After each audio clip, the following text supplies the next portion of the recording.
चले तो देखिएगा, अब जैसा कि मैंने बताया कि अंग्रेजों के द्वारा या अंग्रेजी जो कंपनी थी, है ना, ईस्ट इंडिया कंपनी, इसने जैसे ही अपना काम भारत में स्टार्ट किया, व्यापार करना स्टार्ट किया, लेकिन जैसे ही इसको पता चलता है कि भारत के लोग जो है प्रशासनिक स्थिति के लिए भी कमजोर हैं, और ऐसे में जो है कंपनी ने प्रशासन करना स्टार्ट कर दिया। अब जैसे ही कंपनी ने प्रशासन करना स्टार्ट किया, प्रशासन करने के साथ ही साथ जो है उसने कुछ नियम या पॉलिसी लागू किए, है ना, सिचुएशन के अकॉर्डिंग जो है भारत में जैसे जैसे स्थिति बनती चली गई, उसको कंट्रोल करने के लिए जो है अंग्रेजी साम्राज्य ने लगातार अपने सिचुएशन को डेवलप किया। ठीक है, अब उसी के आधार पर जो है हमने पढ़ा कि दो प्रकार से शासन प्रणाली हमारे यहाँ डेवलप हुई थी। एक कंपनी का शासन प्रणाली, है ना, जो कि 73 का, 1781 का, 84 का, 86 का, है ना, तो सभी के नाम है, जनरली आप इसको याद रख सकते हैं। जैसे हम इसको क्या कहते हैं, रेगुलेटिंग एक्ट कहते हैं, एक्ट ऑफ सेटलमेंट कहते हैं, पिट्स इंडिया एक्ट कहते हैं, है ना। उसके बाद जो है 1786 का जो एक्ट है, ये कार्नावालिस के टाइम का है, और उसके बाद जो है फिर आपका चार्टर एक्ट स्टार्ट हो जाता है। चार्टर एक्ट में आपको 20-20 साल का डिफरेंस दिखेगा, जैसे 93, 13, 33 और 53, है ना। तो कॉन्सेप्चुअली ये समझना है आपको कि ये जो है कंपनी का शासन है, लेकिन कंपनी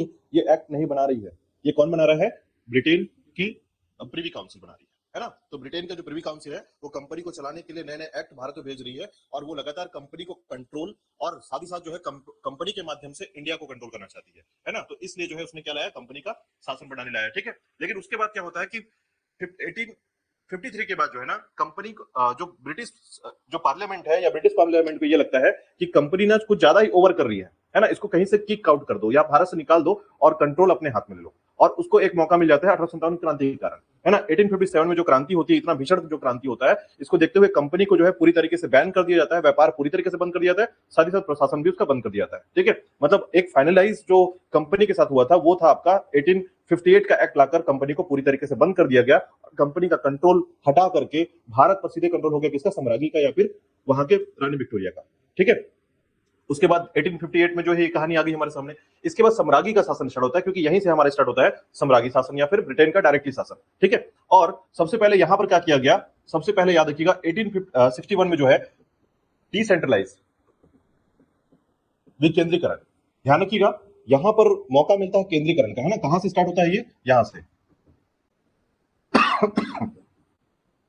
तो आपसे पूछा जा सकता है कि हमारे प्रशासन में, खासकर पृष्ठभूमि में, केंद्रीकरण की प्रणाली किस एक्ट के तहत चालू होता है? तो पिट्स इंडिया एक्ट के तहत चालू होता है। और विकेंद्रीकरण मतलब जब उसको डिसेंट्रलाइज करेंगे, है ना, अपनी शक्तियों का बंटवारा करेंगे, बांटेंगे उसको, तो वो कहां से स्टार्ट होता है?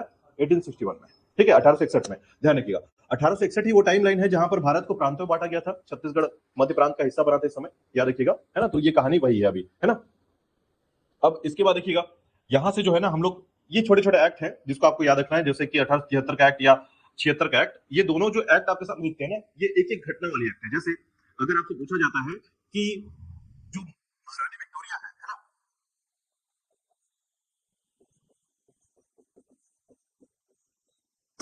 उनको कंप्लीटली भारत का सम्राज्ञी कब घोषित किया गया? भारत का सम्राज्ञी घोषित करना, सम्राज्ञी के हाथ में शासन चले जाना, दोनों का अर्थ अलग अलग होता है, ध्यान रखिएगा। यहां पर क्या हुआ है, ये 58 में यहां पर जो शासन है वो सम्राज्ञी के हाथ में चला गया है ना। मतलब अभी तक ऐसा बोल सकते हैं आप कि जैसे कोई प्रॉपर्टी है, वो प्रॉपर्टी जो है दो भाइयों में है ना। एक भाई का डेथ हो गया है, अब उसकी प्रॉपर्टी जो है किसके पास चला गया? उसके भाई के पास चला गया है। ठीक है, लेकिन अभी पूरा का पूरा वो शासन के आधार पर चलने वाला नहीं है ना। अभी भी वो प्रॉपर्टी बोलेंगे ये तो फलाने व्यक्ति का था, उसके भाई के पास गया, ऐसा बोला जाएगा, है ना। मतलब समझने का प्रयास कीजिएगा कि अगर कोई प्रॉपर्टी है, एक कोई प्रॉपर्टी है और प्रॉपर्टी के दो हिस्से हैं, जिसके ऊपर ए काबिज है और बी काबिज है। काबिज होने का मतलब है कि ऑनर है इसके, है ना। तो ए की डेथ हो जाती है, ए का देहांत हो जाता है, तो अभी भी आप क्या बोलेंगे? ए की प्रॉपर्टी थी, बी के पास चली गई, है ना। लेकिन जब बी का वारिस आ जाएगा, है ना, तो बी का वारिस हो गया B1, तो अब ये पूरी प्रॉपर्टी ना B1 के पास ट्रांसफर हो जाएगी। इसको बोलते हैं फौजदारी करना, है ना। एक शब्द आता है जिसमें वो बाय डिफॉल्ट ट्रांसफर होता है ना। तो बोलते हैं ना, एक उर्दू शब्द है, मुझे अभी इसको याद नहीं आ रहा है। बस ये ध्यान रखिएगा, अपने आप जो है ना ये चीजें सर्कल में आगे बढ़ जाती है। कई बार आपने नोटिस किया होगा कि हाँ ठीक, ऐसा कुछ मैच नहीं कर रहा है। ये फर्स्ट से स्टार्ट होता है, कुछ फौज, फॉब करके ऐसा एक शब्द आता है। ठीक है, नहीं नहीं, फौजदारी नहीं, फॉब, फॉब करते हैं, याद रखिएगा। जहां पर क्या होता है ना, ये जो जमीन है ये बाय डिफॉल्ट उसके वारिस के पास जो है ना ट्रांसफर हो जाता है। ठीक है, तो यहां पर जो नाम आएगा वो क्या हो रहा है? B1 आ रहा है। ठीक है, दोनों का कॉन्सेप्ट चेंज हुआ। ये सिर्फ एग्जांपल है, आपको उतना सीरियस नहीं लेना इसको। बस ये समझना है कि यहाँ पर शासन कौन कर रहा है? सम्राज्ञी के पास इसके नियम कानून चले गए हैं। लेकिन भारत का सम्राज्ञी कब बनती है? याद रखिएगा 1876 और PSC का 2023 2024 का क्वेश्चन पेपर है, याद रखिएगा। पूछा गया था कि भारत के सम्राज्ञी, है ना, भारत के सम्राज्ञी के तौर पर जो है रानी विक्टोरिया को कब घोषित किया गया, है ना? तो याद रखिएगा 1876, दिल्ली दरबार का कॉन्सेप्ट है, याद रखिएगा ये, है ना? तो ये क्वेश्चन पूछा गया है ना? चलिए। तो सर जैसे कि जो आप सम्राज्ञी शासन बता रहे हैं, हाँ हाँ, ये शायद ब्रिटिश मंत्रिमंडल का हिस्सा था क्या? एक्चुअल में ये जो सम्राज्ञी का कॉन्सेप्ट होता है ना, इसमें क्राउन सिस्टम चलता है ना? नियम कानून तो मंत्री ही बनाएंगे, ऐसा तो है नहीं कि क्राउन का काम क्या समझिए। देखिए, ब्रिटेन का जो सिस्टम है ना, वो राजतंत्र परिवार का है, ठीक है? मतलब मोनार्की सिस्टम पे चलता है ये, राजा का बेटा राजा बनेगा, ठीक है? लेकिन उसकी सहायता के लिए मंत्रिमंडल है ना? तो दोनों के पास जो पावर है वो ज्यादा है, मंत्रिमंडल के पास पावर कम है, राजतंत्र के पास पावर ज्यादा है। बात को समझने का प्रयास कीजिएगा। भारत में ऐसा नहीं है, भारत में क्या प्रेसिडेंट है, उसकी सहायता के लिए कौन है? मंत्रिमंडल है। यहाँ पर मंत्रिमंडल के पास पावर ज्यादा है, उसकी सलाह से ही हमारे संवैधानिक जो पुरुष है वो काम करेंगे, ठीक है? तो दोनों के सिस्टम अलग अलग है। तो जब कभी मैं बोलूंगा कि सम्राज्ञी के पास पावर है, तो उसका मतलब है ब्रिटेन के सोच वाला अलग कॉन्सेप्ट होगा वो, है ना? जब मैं बोलूंगा भारत के सिस्टम पे, तो मंत्रिमंडल, एक भीड़ जो है इस चीजों को चलाएगी, है ना? समझने का प्रयास कीजिएगा। जब भी ऐसा बोला जाएगा तो दो चीजें सिस्टम आती है, एक राजतंत्र परिवार का सिस्टम, और दूसरा होता है आपका एक संवैधानिक परिवार के साथ साथ जो है यहां पर, याद रखिएगा, संसदीय प्रणाली। संसद यहां भी है, लेकिन यहां पर राजतंत्र मजबूत है ना? यहां पर बाय डिफॉल्ट किसी को चुनाव नहीं करना पड़ रहा राजतंत्र में कि राजा को चुनना पड़ेगा, चुनना नहीं पड़ेगा, ठीक है? दूसरा, इसकी पॉलिसी इतनी जबरदस्त है राजतंत्र की कि राजा हमेशा ऊपर होगा, हमेशा ऊपर होगा, और आप राजा को नहीं बदल सकते, है ना? राजा का बेटा जो होगा वही राजा बनकर आएगा, ठीक है? लेकिन यहां पर क्या हो रहा है, ये संसद है, और संसद जो है राष्ट्रपति को भी हटा सकती है यहां पर, है ना? और राष्ट्रपति के पास जो है उतना पावर नहीं है, जिसको अगर हम कुछ वीटो पावर को निकाल लें या कुछ ऐसे छोटी छोटी पावर को निकाल लें, तो फिर देखा जाएगा तो सारा पावर संसद में है ना? तो ये वाली जो प्रणाली है, इस प्रणाली का शासन अलग होता है, इस प्रणाली का शासन अलग होता है, ठीक है? यहां भी चुनाव होते हैं, यहां भी संसद है, यहां भी सारा सिस्टम है, बट पावर किसको दिया गया है? राजतंत्र को, है ना? राजतंत्र को पावर दिया गया है, और यहां पर पावर दिया किसको? संसद को, है ना? दोनों बातें समझ में आ रही है? चलिए, तो देखिए अब यहां पर समझने का प्रयास कीजिएगा कि महारानी विक्टोरिया को जो है ना, अब भारत का सम्राज्ञी घोषित कर दिया गया है ना? सम्राज्ञी घोषित कर दिया गया, मतलब अब यहां पर क्राउन पूरी तरीके से भारत को चलाने का पूरा काम कर रही है ना? हाँ, ऐसा आप इसको ऐसा समझ सकते हैं। देखिए, एक्चुअल में आप ये कह सकते हैं कि भारत का जो लैंड है अब, है ना, जैसे मान लीजिए आपका जो भारत में जो भी क्षेत्र है, वो क्षेत्र आपके नाम पर है, लेकिन बाय डिफॉल्ट अब सम्राज्ञी जो होगी वो आपके लैंड का क्राउन सिस्टम पे चलाएगी, वो जो भी बोलेगी आपको मानना पड़ेगा, है ना? यहां पर ऐसा नहीं हो रहा था। यहां पर क्या था, 1858 में जो है जब बोलते हैं कि शासन है, है ना?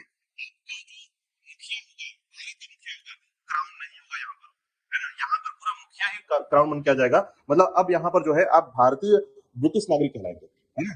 इसको बोलेंगे ब्रिटिश इंडियंस, यानी कि यहाँ पे ब्रिटिश इंडियंस वाला कॉन्सेप्ट डेवलप हो रहा है। यहाँ पर अभी आप भारतीय हैं और आप केवल सब्जेक्ट है अभी, है ना? सब्जेक्ट का ध्यान रखिएगा, मतलब आपको बोला जाएगा ब्रिटिश सब्जेक्ट, है ना? तो ब्रिटिश सब्जेक्ट जैसा कॉन्सेप्ट होगा। और यहाँ पर जो है ना, आपको जो नागरिकता की पॉलिसी है नहीं दी जाएगी, याद रखिएगा, दोनों जगहों पर नागरिकता की एक पॉलिसी होती है, सिटीजनशिप की पॉलिसी होती है कि आपको कैसा पॉलिसी चाहिए, तो वो पॉलिसी आपको नहीं मिलेगा यहाँ पर, है ना? दोनों के आधार पर नहीं मिलता है, ठीक है? बात समझिएगा। उसके अलावा जो है, जब आप इन दोनों तरीकों को देखते हैं तो वहां पर कुछ बहुत बड़ा फेरबदल नहीं हुआ है। बस हुआ क्या है, आपको ये बस बहुत ध्यान रखना है, 1876 में जो है महारानी विक्टोरिया को सम्राज्ञी, भारत का सम्राज्ञी घोषित किया गया है, ठीक है? भारत का सम्राज्ञी घोषित किया गया है। यहां मैं क्या बोलूंगा, भारत का जो शासन है वो क्राउन के हाथ में चला गया है। दोनों में अंतर समझ में आ रहा है? यहां पर सिर्फ शासन को देखा जाएगा, इंटरनल मामले को नहीं देखा जाएगा, है ना? और यहां पर पूरा इंटरनल एक्सटर्नल सब मामले अब इनके पास होगा। अब एक्सटर्नल मामले का मतलब जैसे विदेशी संबंध, है ना, संचार, उसके बाद जो है आपका धर्म, है ना, उसके बाद जो है आपका वित्त विभाग, है ना, राजस्व, वो सब अब इनके हाथ में चला जाएगा, ठीक है? ये सब मामले जो है ना, प्रशासन का तौर तरीका पूरा कंट्रोल, देन जो निचला हिस्सा है वो भी कंट्रोल करना चालू कर देंगे, ठीक है? बातें क्लियर हुई दोनों का? आगे पढ़ेंगे, अभी इसको डिटेल करेंगे, टेंशन मत लीजिए, ठीक है? तो अभी हम 1861 जो है देख रहे थे, चलिए वापस आते हैं। 1861 को देखिएगा। 1861 में हमने क्या किया था, सबसे पहले याद रखिएगा, इसका पृष्ठभूमि जो है ना हमने तैयार किया। 1861 में जो है याद रखिएगा विकेंद्रीकरण किया गया है ना? विकेंद्रीकरण मैंने बताया जस्ट क्या होता है, शक्तियों का बंटवारा कर देना। दूसरा, कार्यकारिणी सदस्य की संख्या परिवर्तित की गई है ना? कार्यकारिणी सदस्य का मतलब है, मैंने बताया था कि 1858 में, है ना, 1858 में कंपनी को पुष्पैक किया गया, हटा दिया गया, और उसकी जगह पर जो है केंद्रीय विधान परिषद में डेवलप कर दिया गया है, केंद्रीय विधान परिषद, ठीक है? तो केंद्रीय विधान परिषद जैसे डेवलप किया गया 58 में, उसके बाद वहां पर दो चीजें आई। केंद्रीय जो परिषद है, हमने डिस्कस किया था इसके बारे में, देखिएगा कि केंद्रीय विधान परिषद है, उसको हम लोगों ने बताया था, यहां पर आप इसको ऐसे याद रख सकते हैं।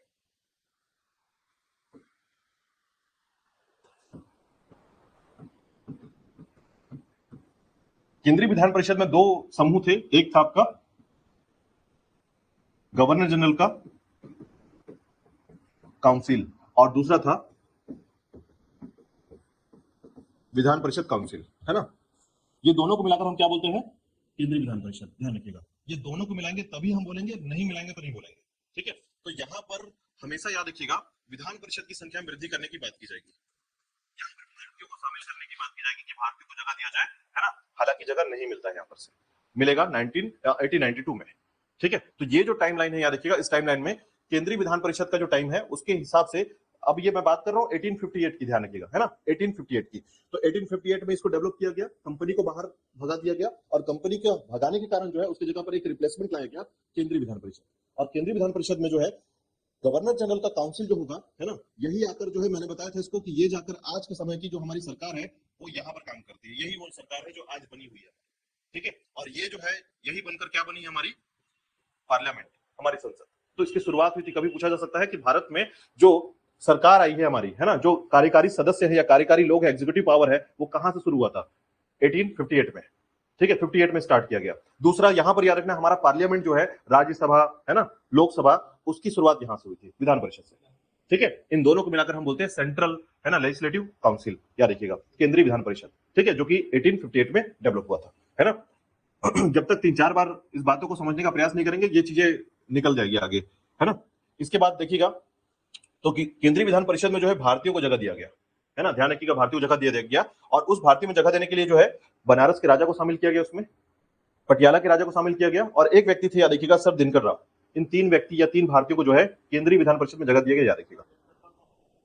एक ये महाराष्ट्र से संबंधित है, याद रखिएगा, महाराष्ट्र जो है ना, जैसे ये जो है ना, एक तरीके से आप ऐसा कह सकते हैं कि जितने भी उच्च वर्ग के लोग थे, है ना, देखिए मैं इस बात को समझाने का प्रयास करता हूं फिर से, कि केंद्रीय विधान परिषद या केंद्रीय विधान परिषद में विधान परिषद के अंतर्गत जो है ना, जब संख्या को वृद्धि कर जाती थी, है ना, तो अतिरिक्त सदस्य लाने की बात की जाएगी। जब अतिरिक्त सदस्य लाने की जब बात की गई, ये डिमांड है, एक्चुअल में ये डिमांड चल रहा है, ठीक है, और इस डिमांड में विकेंद्रीकरण हो रहा है। विकेंद्रीकरण का मतलब है अपनी शक्तियों में और लोगों को शामिल करो तब तो शक्ति बटेगा। तो उसके आधार पर जो है ना, जब ये 3 लोग को लाया गया, तो 3 लोग, देखिए पहले तो एक बात समझिएगा कि विधान परिषद में हम उन नेताओं को ढूंढ रहे थे, देखिए अंग्रेजों का तरीका देखिए और हमारा सोच देखिएगा, है ना। जब हम सोच रहे हैं इस बात को कि जब विकेंद्रीकरण करना है तो मुझे क्या चाहिए? लोकल लोगों को लेकर आना है। अब आप किसी राजा को लेकर आ रहे हैं, तो राजा को ये थोड़ी पता है भुखमरी क्या होता है, या यहाँ के जो नीचे लेवल के जो प्रॉब्लम्स है वो उसको राजा को कैसे पता चलेगा। लेकिन अंग्रेजों ने क्या किया, बस नाम के लिए केवल भारतीयों को शामिल करने की जब बात की तो 3 व्यक्तियों को ला दिया, है ना। तो ये सर दिनकर राव, याद रखिएगा, इंपॉर्टेंट कैरेक्टर है, अंग्रेजों की तरफ से बहुत ज्यादा सपोर्ट था इनको, है ना। दूसरा बनारस के राजा और पटियाला के शासक, है ना, ये 3 व्यक्तियों को जो है ये लाकर भारतीय विधान परिषद में जो है शामिल कर दिया इसको, है ना, इस टाइमलाइन पर याद रखिएगा। तो बनारस के शासक, पटियाला के राजा और आपको सर दिनकर राव, ये 3 व्यक्तियों को नाम याद रखना है, ठीक है। अब उस आधार पर जो है जब यहां पर लाया गया तो तीसरा लाइन जो हमारे पास आता है, याद रखिएगा, केनिंग के विभाग के द्वारा जो है पहली बार हमारे यहाँ जो विभाग परिषद है ना, विभाग का तरीका, कैबिनेट्स, याद रखिएगा, उसकी शुरुआत यहीं पर हुई है, 1861 में हुई है ना। तो ध्यान रखिएगा, एक क्वेश्चन पूछा जाता है कि हमारे भारत में आज वर्तमान जो विभाग प्रणाली है, जिसमें ऊर्जा विभाग है, वित्त विभाग है ना, आज बोलते हैं ना कि ओपी चौधरी कौन है, तो हमारे वित्त मंत्री है, तो उनको एक विभाग मिला हुआ है, तो उस विभाग की शुरुआत कब हुई थी? 1861 से हुई थी, ठीक है। तो 1861 के कॉन्सेप्ट को याद रखिएगा, यहीं से उसकी शुरुआत मानी जाती है, ठीक है। तो ये थोड़ा सा ध्यान रखना है आपको। चलिए आगे देखिएगा, जैसे वित्त विभाग के बारे में मैंने बताया कि आपको जो सारी इंपॉर्टेंट चीजें मिली यहाँ पर, है ना, लेकिन ध्यान रखिएगा विधान संबंधी जितने भी प्रावधान थे उसमें वायसराय के साइन के बिना कोई भी काम नहीं होता था, यानी कंट्रोल तब भी था यहाँ पर, है ना। उसके अलावा जो है वायसराय को खासकर महत्वपूर्ण क्षेत्र, है ना, जो कि इंपॉर्टेंट विभाग है, फॉर एग्जांपल वित्त विभाग, राजस्व विभाग, धर्म मामले, संचार, विदेशी मामले, ये सभी मामले का अधिकार किसके पास था? केवल वायसराय के पास था, ठीक है। तो ध्यान रखिएगा वायसराय का क्रम, है ना। तो कई बार इससे क्वेश्चन पूछा जाता है, तो हमेशा याद रखिएगा इससे क्वेश्चन होगा, तो वो पूछता है 1866 के मुख्य पृष्ठभूमि की स्थिति क्या थी या प्रावधान क्या था। तो ध्यान रखिएगा ये 3 बातें, विकेंद्रीकरण किया जा रहा था, कार्यकारिणी सदस्य की संख्या वृद्धि की जा रही थी, और केनिंग ने विभाग प्रणाली की शुरुआत की थी 1861 में की थी, ठीक है। ये 3 बातें आपको ध्यान रखना है।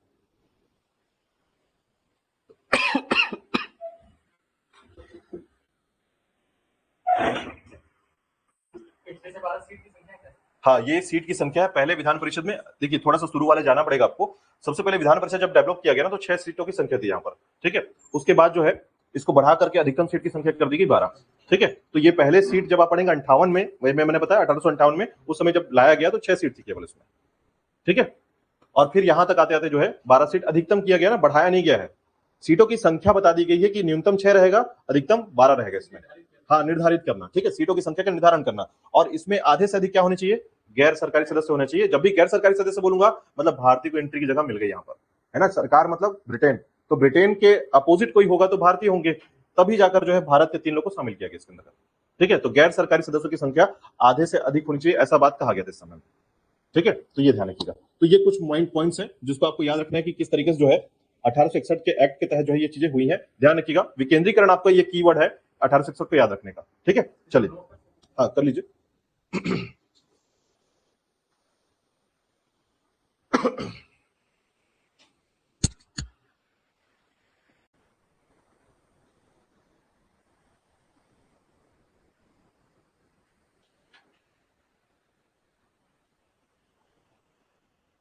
आप लोग कर चुके? तो फिर फास्ट करते हैं। एक काम कीजिएगा, लास्ट में आपको ये पीडीएफ मिलेगा। ठीक है, थोड़ा फास्ट करते हैं। ठीक है, पीडीएफ मिलेगा, टेंशन मत लीजिए, आगे से नोट करना चालू कर दीजिएगा। ठीक है, चलिए देखिएगा।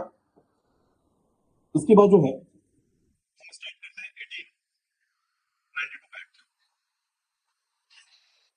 ठीक है, 1892 का एक्ट। अब ध्यान रखिएगा 1892 का एक्ट है और ये जो है ना अब ये मामला को गंभीर करता है। इस समय जो है ना भारत की स्थिति क्या थी, पहले उसकी पृष्ठभूमि को समझिएगा, है ना। तो भारत की स्थिति क्या है, सबसे पहले हमारे पास है, इस समय हो चुका था 1885 और 1885 में क्या हुआ है, कांग्रेस की स्थापना। ठीक है, 1885 में कांग्रेस की स्थापना हो गई है। अब स्थापना हो गई है तो उसका पृष्ठभूमि पर असर करेगा, है ना। अब कांग्रेस कैसे बना था ये बात मैं आपको बताता हूं। देखिए कई लोग ऐसा कहते हैं कि कांग्रेस की स्थापना जो है ना ये भी अंग्रेजों की एक चाल थी, है ना। ए.ओ. ह्यूम ने इसे स्थापित किया था, है ना। ए.ओ. ह्यूम ने जब इसे स्थापित किया तो वो भी एक अंग्रेज था, है ना। स्थापित करने वाला भी अंग्रेज था। तो इसको दो तरीके से आप सोच सकते हैं। मैं आपके अंदर कोई गलत भावना नहीं डालूंगा, बस आप इसको पॉजिटिव और संविधान को पढ़ते हुए समझने का प्रयास कीजिएगा। ठीक है, तो उस जगह पर देखिएगा कि कांग्रेस की स्थापना हुई और कांग्रेस में अधिक लोग कौन कौन थे। ठीक है, अच्छा कांग्रेस की जब स्थापना हो रही थी तो इस समय जो है गवर्नर या वायसराय कौन था, डफरिन।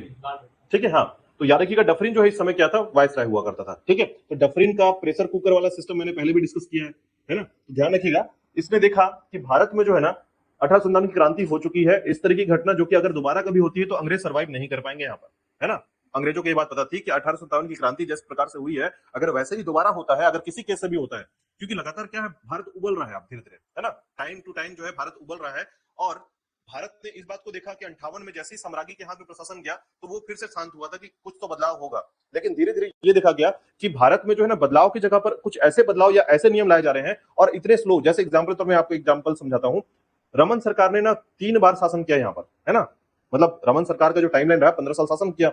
तो आप बोलेंगे कि सब कुछ तो अच्छा था, भाजपा तो सब कुछ ठीक कर रहा था, क्यों ऐसा हुआ कि अचानक से कांग्रेस आ गई चौथी बार में। तो इसका कारण है कि जब रमन सरकार काम कर रही थी, है ना, तो काम करने के तहत जो है उसने कुछ काम को इतना स्लो किया कि जो काम तेजी से होना चाहिए था, है ना, जो काम 10 साल में होना चाहिए वो 15 साल में हो रहा था, है ना। बात को समझने का प्रयास कीजिएगा। कोई भी राज्य जब बनता है, हमारा पहले राज्य का जो बजट था, है ना, 5,000 करोड़ का जो हमारा बजट रहा है ना, आज हमारे राज्य का जो बजट है वो 1,00,000 करोड़ पार कर जाता है। ठीक है, समझने का प्रयास कीजिएगा, दोनों के कॉन्सेप्ट को प्रयास कीजिएगा। तो समझिए कि हमारे पास जो बजट का प्रावधान, प्रावधान के अकॉर्डिंग जो है हमको क्या करना चाहिए था और हमारी शिक्षा पद्धति को कैसे डेवलप करना चाहिए था। हमारे लिए आज भी जो है सीटों की संख्या, मेडिकल इश्यूज, दुनिया भर की प्रॉब्लम्स हैं। ठीक है, तो हमने देखा कि हमारी जो जनता होती है ना, ये कहीं ना कहीं किसी ना किसी टाइम पे जगती है, रेगुलर नहीं जगती है, कभी कभी जगती है ना। तो उसका मतलब यह है कि जब वो कभी कभी जगेगी तो ब्लास्ट करेगी, मतलब उसको एग्रेसिव तरीके से देखती है। ठीक है, तो वैसे ही हमारे साथ पूरे भारत के साथ ऐसा केस है।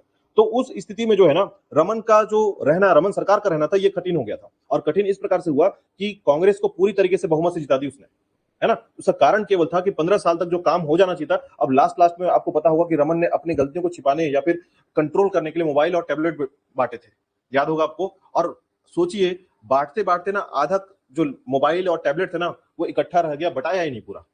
सोचिए, मतलब सरकार को ये बात पता थी कि अगर ये प्रॉपर, मतलब अगर अभी मैं नहीं करूंगा तो मैं हारूंगा 100% है। तो जितना तेजी से उसने बांटने या फिर सब कुछ करने का प्रयास किया वो अलग ही लेवल का था। ठीक है, तो वैसे ही समझिएगा कि 1892 के टाइम लाइन पर भी वही सब चीजें चल रही है। अब कॉन्सेप्ट सिर्फ एग्जांपल में था, आप उसको सीरियस मत समझ लीजिएगा, बस यहाँ पर आपको समझना है कि क्या घटना घटने वाली है। ठीक है, तो होता क्या है कि भारतीयों के अंदर जो है ना इस बात का विकेंद्रीकरण का जो पावर था उतना ज्यादा स्प्रेड नहीं हो पाया। यानी विकेंद्रीकरण जब भी मैं बोलूंगा कि आपको मैं शक्ति दूंगा आप बहुत खुश रहेंगे, लेकिन शक्ति सिर्फ 2 लोगों को दिया मैंने, है ना, बाकियों के पास कुछ नहीं है। तो ऐसे में क्या हुआ कि भारतीय जो है ना फिर से एक होकर जो है बगावत करना चालू करेंगे। तो यहां पर एक कॉन्सेप्ट लाया जाता है कांग्रेस का कॉन्सेप्ट, ठीक है। और कांग्रेस को लाया गया जब, तो कांग्रेस का जो तरीका था, या इसमें अधिक लोग कौन से लोग थे, ठीक है। तो आपको पता हुआ एक गरम दल होता है, एक नरम दल होता है ना, वामपंथी लोग होते हैं इसमें, ठीक है। तो जो यहां पर अधिकतर इस टाइमलाइन पर अभी सबसे ज्यादा कौन है इसमें, नरम दल वाले सबसे ज्यादा है कांग्रेस में, जिनका तरीका क्या है कि अगर आपसे कुछ लेना है मुझे, तो मैं आपको एप्लीकेशन भेजूंगा, एप्लीकेशन का अप्रूवल लूंगा, और देन एप्लीकेशन के बदले मुझे कुछ मिलेगा। मैं वेट करूंगा 15 दिन, 10 दिन, 20 दिन, है ना। मतलब नरम दल का मतलब ही है कि मैं झुक करके आपसे, या फिर निवेदन करके जो है आपसे, अनुमोदन करा के आपसे जो है प्राप्त करने का प्रयास करूंगा, ठीक है। तो कांग्रेस का वो टाइमलाइन था कि जहां पर यहां पर नरम दल के लोग ज्यादा थे। यहां पर दूसरी बात याद रखिएगा कि नरम दल के लोग थे तो अंग्रेज ये बात जानते थे। अंग्रेज देखिए कितना सपोर्ट कर रहे हैं कांग्रेस का, हालांकि बहुत खुली तौर पर सपोर्ट नहीं करते, लेकिन आपको बता दूं कुछ अंग्रेज तो ये बोलते थे कि कांग्रेस जो है ना, कांग्रेस की जो स्थापना हुई है, मैं खुशी से कहूंगा, ये अंग्रेजों का बोल है, मैं आपको बता रहा हूं कि मैं खुशी से कहूंगा कि इसका जनाजा उठाने के लिए मुझे भी जो है ना एक कंधा मिल जाना चाहिए, मतलब मैं भी एक कंधा दूं उसको, कांग्रेस को, है ना। कांग्रेस का गठन जब हुआ था तो उसको बोला जा रहा था कि मेरे को खुशी होगा कि मैं भी इसको एक कंधा दे दूं, साथ में लेके चल दूं, है ना, और वहां पटक के आ जाऊं। तो ऐसे ऐसे लोग थे यहाँ पर, है ना। कई लोग इसके बारे में बहुत कुछ उल्टा सीधा बोलते हैं, यानी कि कांग्रेस की स्थापना के संबंध में बहुत कुछ बोले हैं, है ना। लेकिन अंग्रेजों का एक बात फायदे में रहता है कि यहाँ पर जब कांग्रेस स्थापना होती है तो ये क्या है, एक सीटी है, कुकर की सीटी, जिसकी बात अगर आप पूरी कर देते हैं तो भारत में पंगा ही नहीं होगा। और आप नोटिस कीजिएगा इसके आने के बाद भारत में पंगा नहीं हो रहा है ना। ये वो सिटी है कुकर का, जिसको बॉल्व खींच करके जो है ना, जैसे क्या देखिए, अंग्रेज ये बात जानते थे कि नरम दल इसमें ज्यादा है।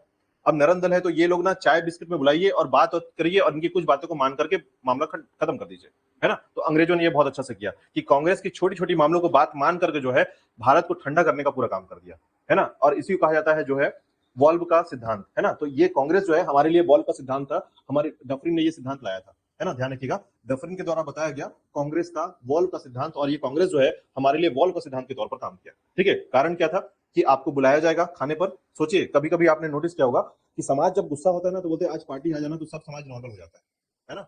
देखा होगा आपने कि अगर कहीं भी कोई लड़ाई है, कोई झगड़ा है, कोई प्रॉब्लम है, कोई भी तरीके का है, बस बुला लीजिए खाने पर रात को, है ना। उसका देखिए मामला ठंडा, सुबह से जो है आप हीरो बन के घूमते रहेंगे। यही अंग्रेज करते थे कांग्रेस के साथ, कांग्रेस के लोगों के साथ। आपने नोटिस किया है नेहरू का अधिकतर खाना पीना अंग्रेजों के यहाँ होता था, है ना। सभी का अपना सब कुछ ऐसा चल रहा है, तो क्यों ऐसा, ऐसा थोड़ी कि नेहरू बहुत ज्यादा पढ़े लिखे इसलिए उनको बुलाते थे, ऐसा नहीं है। एक्चुअल में क्या था कि जिसका कांग्रेस में जिसका बोलबाला ज्यादा है उसका पावर उधर अंग्रेज समझते हैं, और अंग्रेज उनके साथ एक लिफ्टमेंट बना के चलते थे, ठीक है। तो वैसे ही जो है ये कांग्रेस की स्थापना के साथ ही जो है 1892 का जो है एक्ट लाया गया। अब जब एक्ट लाया गया तो कांग्रेस को प्रॉपर ध्यान दिया गया इसमें, है ना। और जब इसमें ध्यान दिया गया तो इसके अंदर कई बातें सामने लाई गई कि क्या क्या करना चाहिए हमको, है ना। तो 92 के तहत जो है सबसे पहला चीज देखा गया कि कांग्रेस की जैसे ही स्थापना होती है ना, तो उसमें जो है 92 में देखिए, अब यहां पर दो बातें होंगी। पहला, कांग्रेस की मांग बढ़ेगी, है ना, कांग्रेस मांगेगा और वो लोग पूरा करेंगे। क्यों करेंगे, क्योंकि उनके लिए कोई बहुत बड़ी बात नहीं है ये, ठीक है। तो जैसे कांग्रेस में सबसे पहले ये स्ट्रक्चर आपको समझ में आया कि यहां पर 92 का एक्ट लाया गया, तो उसमें किसका इन्फ्लुएंस होगा, कांग्रेस का होगा, ठीक है। अब इसमें सबसे पहली बात लाया गया कि भारतीयों को अधिक जगह दीजिए, भारतीयों को सहभागिता बढ़ाइए, है ना। मतलब भारतीयों के लिए प्रशासन बना रहे हैं आप, उसमें भारतीय शामिल नहीं हो रहे, और 3 को शामिल किया, वो भी राजा लोग को, है ना। तो पहला काम किया गया कि भारतीयों की सहभागिता को बढ़ाने का बात किया गया, भारतीयों की सहभागिता बढ़ाने की बात। दूसरा क्या किया गया, विधान परिषद में जो सदस्य होंगे, है ना, इस समय जो है ना विधान परिषद में सदस्यों की संख्या 24 हो गई थी, है ना, 24। लेकिन ध्यान रखिएगा मिला करके 24, है ना। तो उसमें जो गैर सरकारी सदस्य होंगे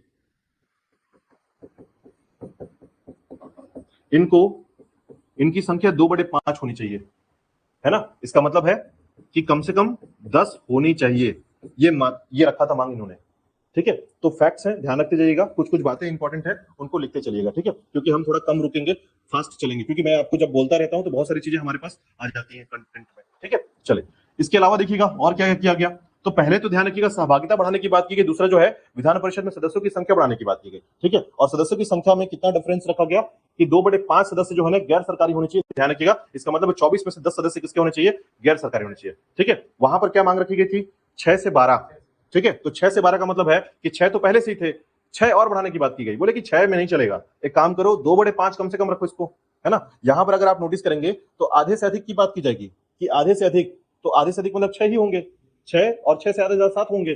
लेकिन यहां पर बोला गया कि नहीं नहीं, ऐसे बात नहीं चलेगी, यहां कम से कम 10 सदस्य होने चाहिए। ठीक है, तो 10 सदस्य के अंतर्गत जो है यहां पर कंटेंट दिया गया कि 10 सदस्य यहां पर शामिल होने चाहिए। ठीक है, अब इसके बाद अलावा देखिएगा, ठीक है, इनको क्या क्या मिलना चाहिए, है ना, क्या क्या होगा और क्या क्या मिलना चाहिए। तो देखिए सबसे पहला जो है इन भारतीयों को शामिल, अभी देखिए जब आप यहां से 1892 से स्टार्ट करेंगे ना, तो ध्यान रखिएगा टोटल काम ना प्रशासन का है, मतलब आपका दिमाग जो है पूरी प्रशासन में चलते रहना चाहिए कि क्या हो रहा है, अंदर क्या मिल रहा है, नहीं मिल रहा है, ऐसा टाइप का। ठीक है, तो पहला याद रखिएगा इनको क्या क्या अधिकार था और क्या क्या अधिकार नहीं था, वो ध्यान रखिएगा। ठीक है, पहला वोटिंग का अधिकार नहीं था इनको, ये वोट नहीं दे सकते थे, ध्यान रखिएगा, है ना, वोट नहीं दे सकते हैं। दूसरा, बजट पर चर्चा नहीं कर सकते,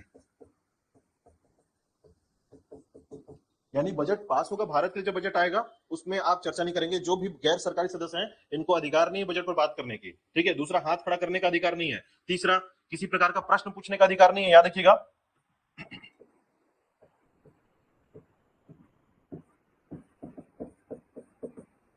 ये सारे शर्त रखकर ये जगह लाया गया था, याद रखिएगा। ठीक है, तो 1892 में जगह तो दिया गया, इनके हिसाब से बोला सहभागिता बढ़ाओ, चलो ठीक है सदस्य बढ़ा दे रहे हैं, है ना, कितने सदस्य, तो 10 सदस्य अधिकतम कर दिया हमने, है ना, याद रखिएगा। सदस्य की संख्या कुछ इस प्रकार से बढ़ी कि अब जो है सदस्यों की संख्या जो है ना, यहां से मिलाकर अगर आप देखेंगे तो 10 से लेकर 16 होने लगी थी, है ना। ये एक्स का फॉर्मूला है, और न्यूनतम सदस्य कितने होने चाहिए, 10, अधिकतम कितने हो जाने चाहिए, 16 तक जाना चाहिए, याद रखिएगा, है ना। और टोटल सदस्यों की संख्या कितनी थी समय, 24, याद रखिएगा। ठीक है, ये दोनों क्वेश्चन पूछा जाता है कि केंद्रीय विधान परिषद में टोटल सदस्यों की संख्या 24 है, और कितने सदस्य, अच्छा सरकारी गैर सरकारी, ऐसे ध्यान रखिएगा, है ना। सरकारी का मतलब है ब्रिटेन के लोग, है ना, जो सरकार के साथ काम कर रहे हैं सरकारी सदस्य कहलाएंगे। जो ऐसे लोग जो सरकार के साथ काम नहीं करते, भारत के लोग हैं, गैर सरकारी कहलाएंगे। अब गैर सरकारी में कैसे, तो अगर भारत का कोई राजा है वो भी गैर सरकारी होगा, भारत का कोई नेता है वो भी गैर सरकारी होगा। ठीक है, तो इस प्रकार से, और कहा कैसे आएंगे, नामांकित होकर आएंगे, ध्यान रखिएगा, कोई चुनाव नहीं हो रहा यहाँ पर, नॉमिनेटेड होकर। ठीक है, और कौन नॉमिनेटेड करेगा, वायसराय का ग्रुप करेगा। ठीक है, तो इसीलिए राजा को उठा के ले आते थे कि चलो ठीक है, ये राजा फलाना राजा आ जाएगा तो हमारा सपोर्ट ही हो जाएगा इसमें। ठीक है, इस तरीके से जो है 1892 में ये एक्ट लाया गया था, याद रखिएगा, और उसमें सारा फोकस किसमें था, विधान परिषद में, है ना, केंद्रीय विधान परिषद, ध्यान रखिएगा। ठीक है, और इस पे असर किसका था, याद रखिए कांग्रेस का। कांग्रेस की मांग थी, और उस मांग के आधार पर जो है इसने भारतीय सहभागिता बढ़ाने की बात की, विधान परिषद में सदस्यों की संख्या बढ़ाने की बात की। तो उसने बोला कि रुको, मैं भी अपना कुछ बात जोड़ दूं। उसने बोला कि वोटिंग का अधिकार नहीं होगा इनको, ये बजट पर चर्चा नहीं कर सकते हैं, और प्रश्न नहीं पूछ सकते, याद रखिएगा। फिर कांग्रेस बोलेगा अब इसके बाद कि नहीं, ऐसा नहीं चलेगा।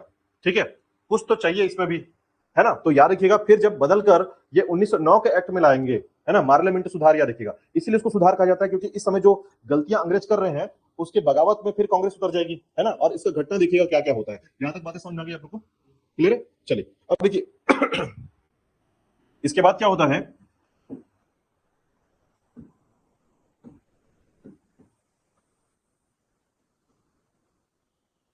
इसको पहले हम एक्ट बोलेंगे, फिर इसको बोलेंगे सुधार, रिवोल्यूशन। ठीक है, अब देखिए ये दोनों बातों को समझने का प्रयास कीजिएगा, एक्चुअल में ये क्या है, यहाँ पर ये क्या घटना घट रही है। ठीक है, तो मार्लियामेंटो का घटना क्या है समझिएगा, एक्चुअल में क्या होता है, इसकी पृष्ठभूमि क्या है। सबसे पहली घटना जो है ना, वो है 1905 में। ठीक है, 92 के बाद, याद रखिएगा, धीरे धीरे आपका टाइम गुजर रहा है, 92 का एक्ट आ चुका था। उसके बाद 1905 में हुआ था क्या, बताइए जल्दी से, बंगाल विभाजन, है ना। इस समय बंगाल विभाजन हो गया था, याद रखिएगा। बंगाल विभाजन बहुत खतरनाक वाली स्थिति थी, याद रखिएगा। बंगाल के विभाजन जैसे ही हुआ, लॉर्ड कर्जन का समय था ये, है ना, और इस तरीके की स्थिति आ गई थी कि गतिविधि ना, भारत में आग जो है ये मतलब हर घर से निकल रहा था, ऐसा कह सकते हैं। स्थिति ये थी बंगाल विभाजन 1905 का। ठीक है, अब बात यहाँ पर अंग्रेज इसको मैनेज करने का प्रयास कर रहे हैं, है ना, दुनिया भर की चीजें को प्रयास कर रहे हैं, बंग भंग आंदोलन चल रहा है इसमें, है ना। तो घटनाएं तो बहुत खतरनाक हो चुकी हैं, लेकिन इसी के साथ जो है 1906 में स्वदेशी आंदोलन आ गया, है ना। तो 1906 में स्वदेशी आंदोलन भी हो गया, याद रखिएगा। इसका असर भी भारत में बहुत तेजी से होने लगा, अंग्रेज कंट्रोल नहीं कर पा रहे, समझने का प्रयास कीजिएगा, है ना। साथ ही साथ हो गया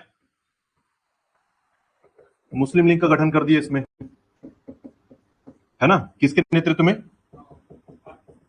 आगा खां के नेतृत्व में, याद रखिएगा, है ना। आगा खां के नेतृत्व में जो है मुस्लिम लीग का गठन हो गया है, और मुस्लिम लीग का जो है अब जब गठन हुआ है तो ये लोग भी अपना अलग तरीके का कॉन्सेप्ट लाएंगे, याद रखिएगा, है ना। जिन्ना का प्रभाव देखने को मिलेगा, है ना इसमें। बट अभी याद रखिएगा कि मुस्लिम लीग का गठन हुआ है आगा खां के नेतृत्व में। ठीक है, साथ ही साथ याद रखिएगा कि जब ये घटना घट रही है उस घटना के आधार पर जो है इसका असर ये होता है, क्योंकि देखिए इससे पहले क्या हुआ है इस बात को समझिएगा, यहां पर जो है ना मद्रास का जब एक तरीके का मद्रास अधिवेशन होता है ना, तो उसी के साथ जो है घटना घट जाती है कि नरम दल और गरम दल जो है ना आपस में लड़ाई करना चालू कर देते हैं, है ना। टूटे नहीं है, अभी टूटे नहीं है, बस लड़ाई हुई है। मतलब ये बात समझिएगा कि घर में जो है ना दो भाइयों के बीच में या दो परिवार के बीच में आपसी मतभेद हो गया, है ना। लेकिन फिर क्या होता है, सूरत अधिवेशन हो जाता है, और सूरत अधिवेशन के कारण जो है ये पूरी घटना कुछ अलग तरीके की दिखती है, और यहां पर जो है गरम दल और नरम दल का बंटवारा हो जाता है, यानी कांग्रेस का बंटवारा। ठीक है, अब ये बहुत बड़ी बड़ी घटना है जो पृष्ठभूमि है जिसको आपको समझना पड़ेगा कि ये घटना क्या चल रही है ना। मुस्लिम लीग का स्थान बता दीजिए। हाँ, मुस्लिम लीग का गठन का स्थान, मुस्लिम लीग का जो गठन हुआ था ना, ये मुस्लिम लीग जो है ये इसकी शुरुआत मानी जाती है कि ये जो गठन है ना, मतलब इसका जो रेंज है ये बंगाल के कॉन्सेप्ट से हुआ है, यानी ये जो सिर्फ ऐसा अलग नहीं हुआ है। इसको समझना पड़ेगा आपको कि स्वदेशी आंदोलन का जो शुरुआत हुआ ना, स्वदेशी आंदोलन जब हुआ उसी के साथ जो है कई बातें जो है हमारे सामने आती हैं, और ये इसकी जो शुरुआत हुई है या इसकी जो वैल्यू निकल कर आती है ना, तो इसका बंगाल क्षेत्र जो है इसकी सबसे बड़ी शुरुआत थी, है ना। मुस्लिम लीग जो है ये बंगाल से डेवलप हो रहे थे, है ना, और इसका सबसे बड़ा जो कारण था वो था स्वदेशी के साथ साथ जो है ना इनका जो, देखिए मुस्लिम लीग का गठन का कॉन्सेप्ट समझिएगा। कांग्रेस जो है ना, कांग्रेस इसमें सभी प्रकार के लोग हैं, है ना, गरम दल, नरम दल, वामपंथी, सभी प्रकार के लोग हैं। अब उनके आधार पर जो है जब देखा गया कि कांग्रेस में अधिकांश संख्या किसकी है, हिंदुत्व की है ना, तो उसके लिए इनको लगने लगा कि हमें जो है अब, अच्छा यहां पर जो अंग्रेज थे ये बात जानते थे कि अगर ये सारा सिस्टम ठीक ठाक चल रहा है, कांग्रेस से सब कुछ ठीक ठाक चल रहा है, तो मैं अगर कोई एक रोटी भी दे देता हूं, है ना, हालांकि ये बात नहीं कहना चाहिए, बट अगर मैं कुछ छोटी सी चीज भी देता हूं तो कांग्रेस भारत को संभाल लेगी, है ना। तो ये उसी तरह का था। लेकिन क्या हुआ कि अब जो है ना वैल्यू इतनी ज्यादा बढ़ गई थी, है ना, मतलब कांग्रेस की वैल्यू इतनी ज्यादा बढ़ी हुई थी कि सारा कुछ मैटर जब होता था तो कांग्रेस को बुलाया जाता था, है ना। और इसमें बात आती थी, एक दिमाग का आता था। देखिए अब ये मुस्लिम लीग के जो कॉन्सेप्ट है ना उसको समझने का बस प्रयास कीजिएगा, था वैल्यू की बात। यानी मुस्लिम लीग जो है ना पूरी तरीके से किसमें डेवलप हो रही थी, वैल्यू के आधार पर। और इस वैल्यू के आधार पर इसका कारण आप कह सकते हैं कि उसका जो वैल्यू है वो किस बेस पर है, कि हमें किसी भी क्षेत्र में अपनी माइनॉरिटी को जगह नहीं मिल रहा है। मुस्लिम लीग का डिमांड हो गया था, देखिए वो ना डिमांड तो 1901 से चालू हो गया था, याद रखिएगा 1901 से ये डिमांड चालू हो गया था कि माइनॉरिटी हमको अल्पसंख्यक की वैल्यू मिली जाए, क्योंकि भारत में हिंदुत्व की संख्या ज्यादा है ना। तो हिंदुत्व की संख्या ज्यादा, इसका मतलब है कि हमको अल्पसंख्यक का पावर दिया जाए, मतलब हमको स्पेशल प्रिविलेज जिसे कहा जाता है। स्पेशल प्रिविलेज मिलने का मतलब होता है कि आपको, जैसे अभी आगे जाकर आप सुनेंगे कि मुस्लिम लीग को क्या मिला है ना। तो अब इसको समझने का प्रयास कीजिएगा। जैसे एक परिवार है कोई, है ना, कोई परिवार है और वो परिवार बोलता है कि हम लोग स्पेशल है।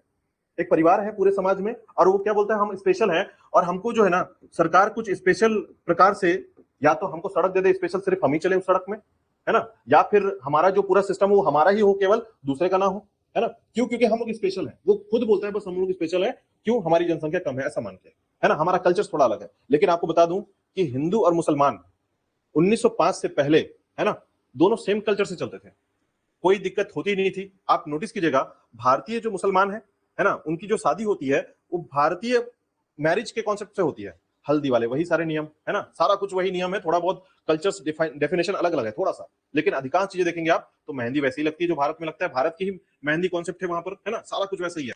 तो धीरे धीरे क्या हो रहा था कि उन्होंने जो है ना, जो मुसलमान है उन्होंने थोड़ा सा चीजों को बदलने का प्रयास किया।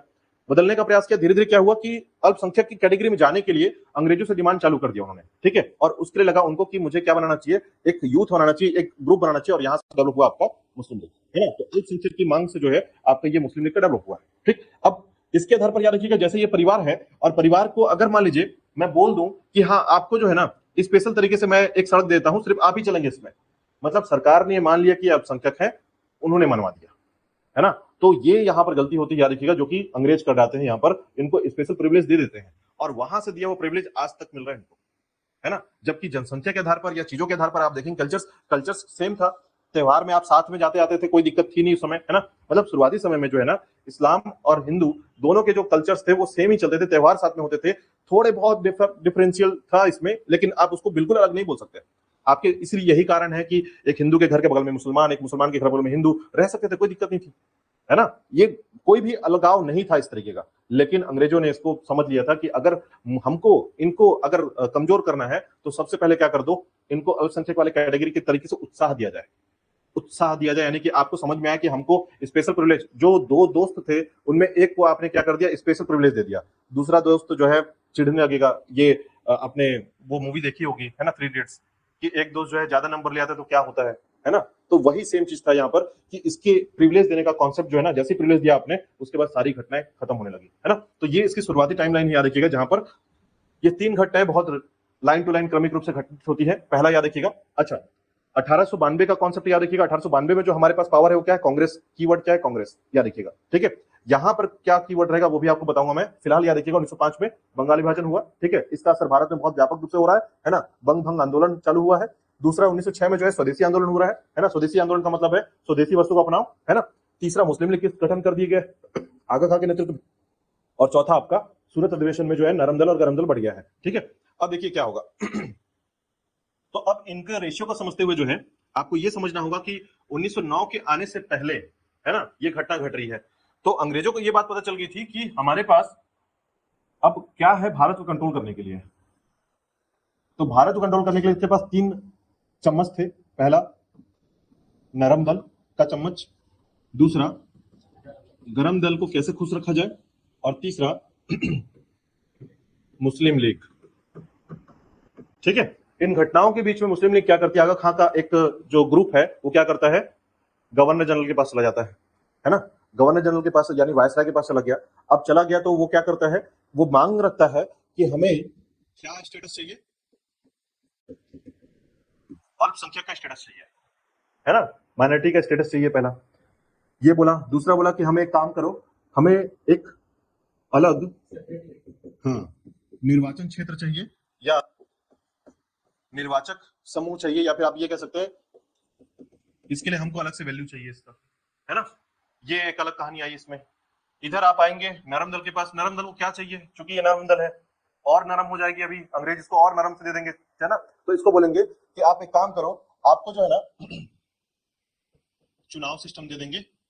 चुनाव सिस्टम, है ना। चुनाव सिस्टम का मतलब क्या, कि आपके लोग जो है ना चुन कर आएंगे, है ना। मतलब यहां पर जो है चुनाव सिस्टम का सीधा सा मतलब होगा कि चुन कर आने या प्रतिनिधि को चुनने का अधिकार, है ना।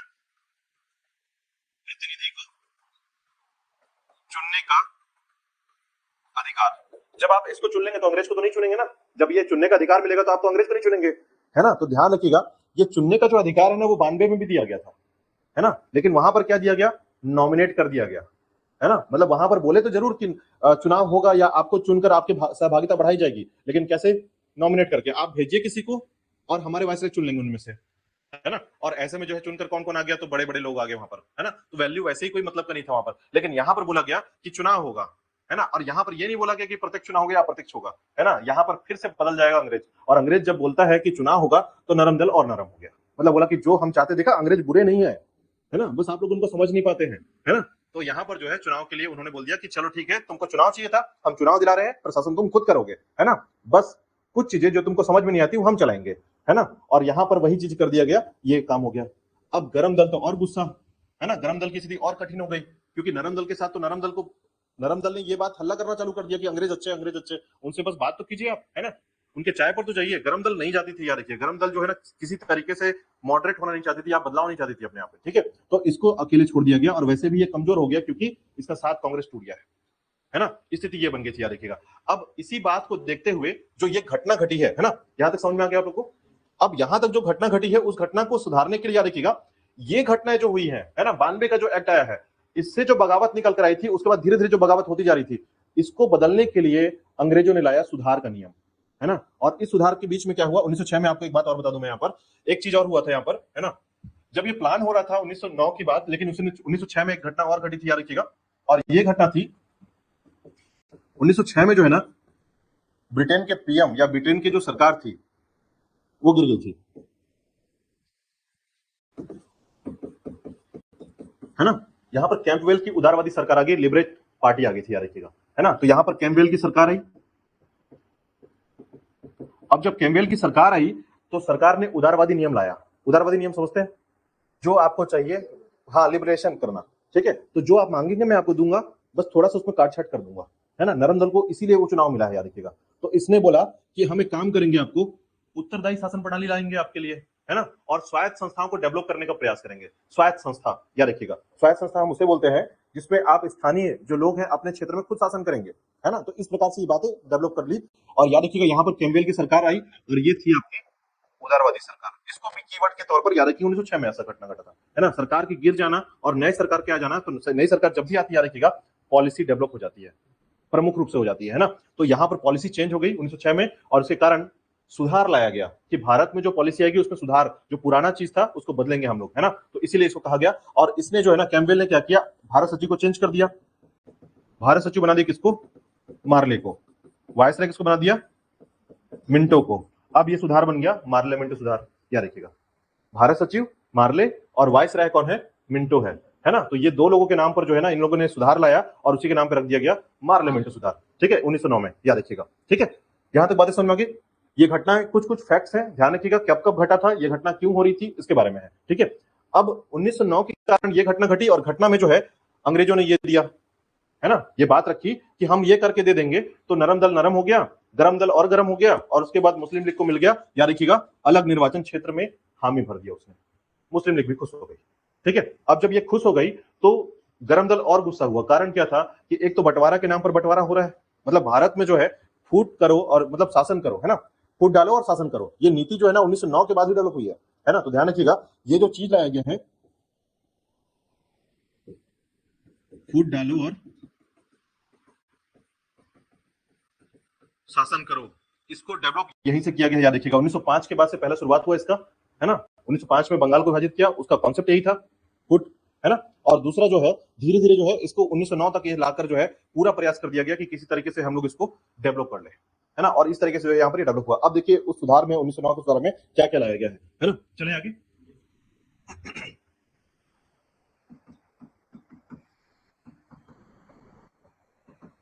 तो मार्ले मेटो सुधार 1909, अब इसके कुछ फैक्ट्स याद रखिएगा, यानी ये जो है क्या क्या चला या कैसे कैसे इसमें काम किया गया है ना।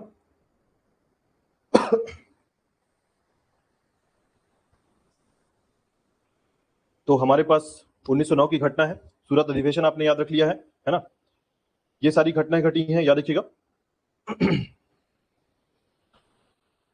तो देखिए सबसे पहले क्या किया गया, अगर हम लोग केंद्रीय परिषद को देखें, केंद्रीय विधान परिषद, इसमें दो क्षेत्र थे, है ना। एक था आपका जीजी काउंसिल,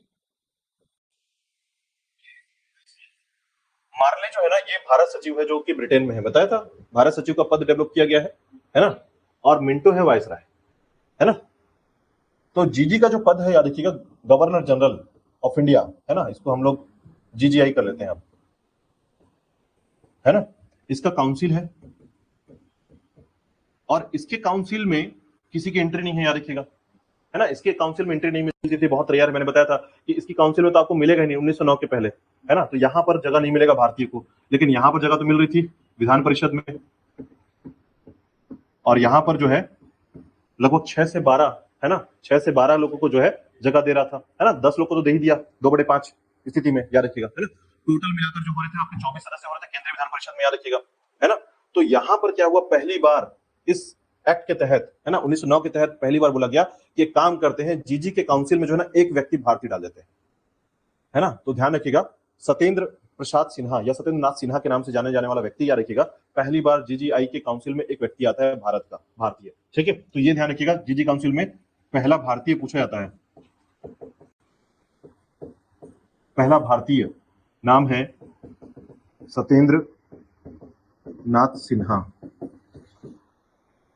है ना। तो ये बहुत इंपॉर्टेंट एग्जाम के लिए याद रखिएगा, ये फैक्ट एकदम परमानेंट याद रखिएगा, है ना, क्योंकि पूछा जाता है कि अंग्रेजों के, खास कर देखिए इधर वाले क्वेश्चंस नहीं होते, विधान परिषद में कौन व्यक्ति आया कौन गया इससे मैटर नहीं कर रहा है, क्यों, क्योंकि उनके हाथ पहले बंधे हुए हैं, ध्यान रखिएगा, वोट नहीं दे सकते, ये नहीं कर सकते, वो नहीं कर सकते, दुनिया भर की चीजें हैं। लेकिन सत्येंद्र नाथ सिन्हा जो है ना, ये जब जीजी के काउंसिल में आएगा तो समझिए विधायी प्रयास इसी के पास रहेगा, पूरा पावर रहेगा, है ना, कानून बनाने का पूरा पावर है, वायसराय है ऊपर, वो ठीक है, बट आप उस काउंसिल के हिस्से हैं जहां पर पूरा का पूरा सिस्टम बनता है, आपकी बातें सुनी जाएगी, आप बात जो बोलेंगे आपकी बातें वहां रखी जाएंगी, इस प्रकार का वैल्यू मिलेगा। ठीक है, तो सत्येंद्र नाथ सिन्हा जो है ये याद रखिएगा पहला जीजीआई का जो है काउंसिल का सदस्य बना है यहाँ पर, है ना। कई बार एग्जाम पूछा गया है, नाम किसी तरीके से घूम फिर कर पूछे जाते हैं, है ना। सत्येंद्र नाथ लिख लीजिए, प्रसाद ही कर लीजिए,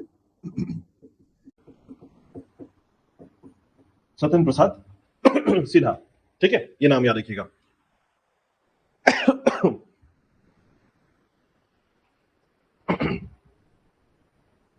ठीक है, इसके अलावा जो है इस समय में और क्या किया गया, तो याद रखिएगा इस समय में जो है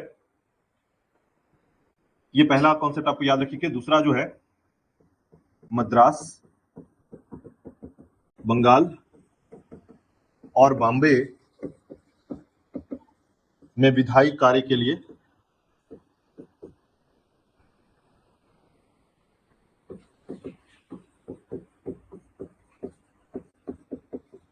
ठीक है, मद्रास, बंगाल और बॉम्बे। याद रखिएगा पहले जो था ना सारे नियम यहीं से बनते थे, याद रखिएगा, है ना, बंगाल से बनते थे। लेकिन अब उसके बाद क्या कर दिया गया, बोला कि तुम लोग भी अपने अपने क्षेत्र के लिए अब विधायी कार्य कर सकते हैं, है ना।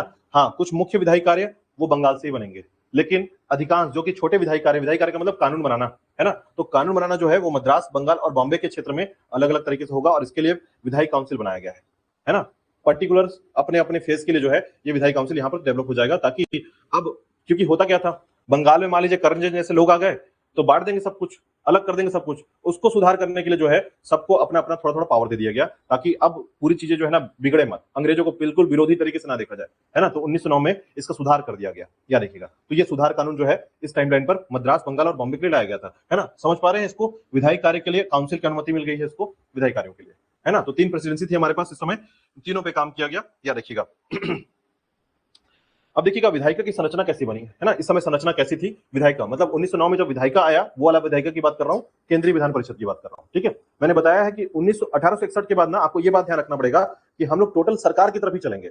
हमारा पूरा फोकस सरकार के सिस्टम पर ही होना चाहिए कि सरकार आपको क्या देना चाहती है, कैसे हमारी सरकार बन रही है। क्योंकि मैंने बताया था 1861 के बाद जो सम्राज्ञी है ना, पूरा कंट्रोल करना चालू कर रही है और प्रशासन के लिए हम बार बार डिमांड कर रहे हैं, इन दोनों के बीच में लड़ाई हो रही है और बदले में कुछ कुछ नीचे मिल रहा है हमको, ठीक है। तो यही चीज हो रहा है यहाँ पर कि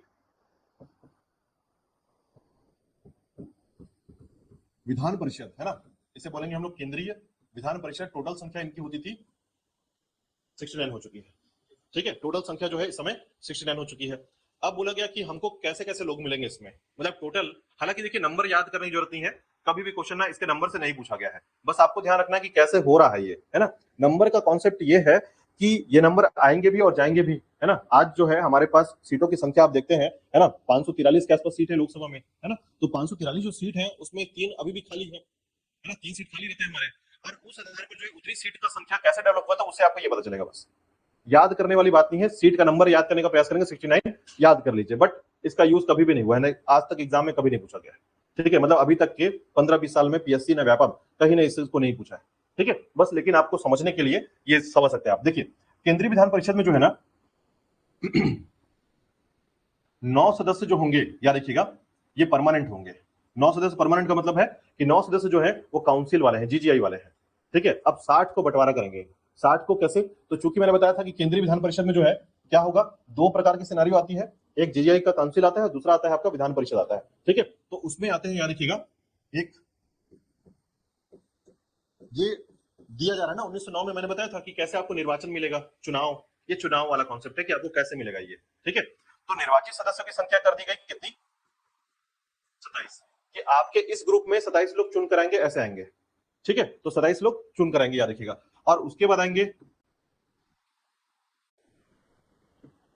नामांकित सरकारी, नामांकित गैर सरकारी, और ये था प्रांत के विधायिका, ठीक है। समझ में आ रहा है ये प्रांत की विधायिका मतलब ब्रिटिश प्रांत जो था उसकी विधायक का, यानी कि बॉम्बे, मद्रास, इन सभी जगह पर जो भी प्रेसिडेंसी थी या उसके आसपास के जो प्रांत थे उनमें से लोग चुन कर आएंगे। नामांकित मतलब नॉमिनेटेड, जो उसके अंदर जो काम कर रहे ब्रिटिश उनके लिए आएंगे, और नामांकित गैर सरकारी सदस्य, है ना, जो कि भारतीय होंगे वो यहाँ पर नामांकित होकर आएंगे, है ना। बच गए निर्वाचित। अब निर्वाचित में भी ध्यान रखिएगा कौन कौन इलेक्टेड, है ना, लेकिन ध्यान रखिएगा ये इलेक्टेड तो है, वो चुनाव वाला शब्द है ना, कि चुनाव वाला अधिकार दिया जाएगा इस टाइम पर, बट इनडायरेक्ट रहेंगे, ध्यान रखिएगा, डायरेक्ट अभी भी नहीं होते, तो इसमें जो है निर्वाचित 27 है ना, उन 27 में आपको याद रखना है एक, हालांकि इसमें भी बहुत डिटेल है बस, लेकिन अगर आप थोड़ा बहुत याद कर लेते हैं, ठीक है। लैंडस्लॉट, अच्छा ये इलेक्टोरल सिस्टम समझते हैं, इलेक्टोरल सिस्टम किसे कहते हैं, इलेक्टोरल, ठीक है। मतलब निर्वाचन करना है ना तो वयस्क मताधिकार नहीं है आपके पास, ध्यान रखिएगा, यहाँ पर वयस्क मताधिकार अंग्रेजों के रहते रहते हमको कभी नहीं मिला है। वयस्क मताधिकार समझते हैं कि 18 साल हो गया आपका, अब आपको चुनाव या वोट देने का अधिकार है, तो अंग्रेजों के रहते तक हमको कभी ऐसा वोट देने का अधिकार नहीं मिला है, ध्यान रखिएगा, है ना। हमको मिलता है स्पेशल इलेक्शन सिस्टम, है ना। कैसे? तो जैसे मान लीजिए आपकी सैलरी जो है ना अगर 10,000 के आसपास है तो आपको वोट देने का अधिकार मिलेगा। यदि आपके पास प्रॉपर्टी इतनी है तो वोट देने का अधिकार है, वरना नहीं है। अगर आप जीडीपी में कोई कंट्रीब्यूशन करते हैं तो आपके पास अधिकार है। यदि आप एमए तक की पढ़ाई किए तो आपके पास अधिकार है। कुछ इस प्रकार के सिनेरियो सेटअप कर दिए गए थे और ऐसे में अधिकांश भारतीय वोट नहीं दे पाते थे, याद रखिएगा, है ना। तो यहां पर ये चीजें चलेंगी। तो देखिए लैंड स्लॉट का मतलब है जिनके पास प्रॉपर्टी होगी वो लोग वोट देंगे, इस वहां से आएंगे। प्रॉपर्टी होगी तभी आ सकते हैं, इसमें खड़े हो सकते हैं, वरना नहीं खड़े हो सकते, है ना। तो अंग्रेजों का ये तरीका आपको अच्छा लगेगा, है ना। तो याद रखिएगा लैंड स्लॉट, लैंड स्लॉट से कितने लोग आएंगे? जिनके पास प्रॉपर्टी है, लैंड स्लॉट है मतलब जमीन के मालिक हैं जो लोग, ठीक है, भूमि के मालिक, ठीक है। तो इनके अंतर्गत आते हैं, याद रखिएगा 6, यानी यहां से 6 लोग शामिल हो जाएंगे, 6 प्रतिनिधि यहां से आएंगे, है ना, लैंड स्लॉट जो होंगे, ठीक है।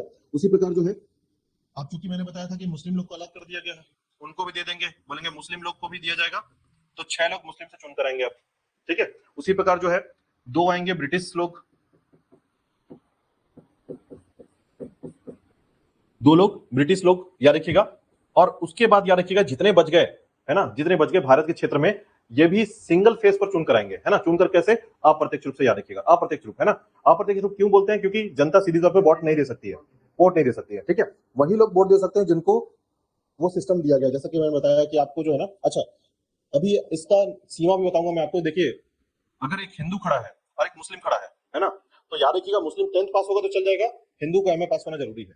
इस प्रकार से डिफरेंशिएट कर दिया जाएगा इसमें, और इसलिए जो है ना मुस्लिम को पूरा जगह दिया जाता है एकदम प्रॉपर की मुस्लिम ही चुनकर आए यहाँ पर, है ना। तो 6 स्पेशली मुस्लिम को जगह दिया गया है, याद रखिएगा, है ना। और इसके बाद जो है याद रखिएगा 27 में जितने लोग भी बच गए हैं इसे बोलते हैं स्पेशल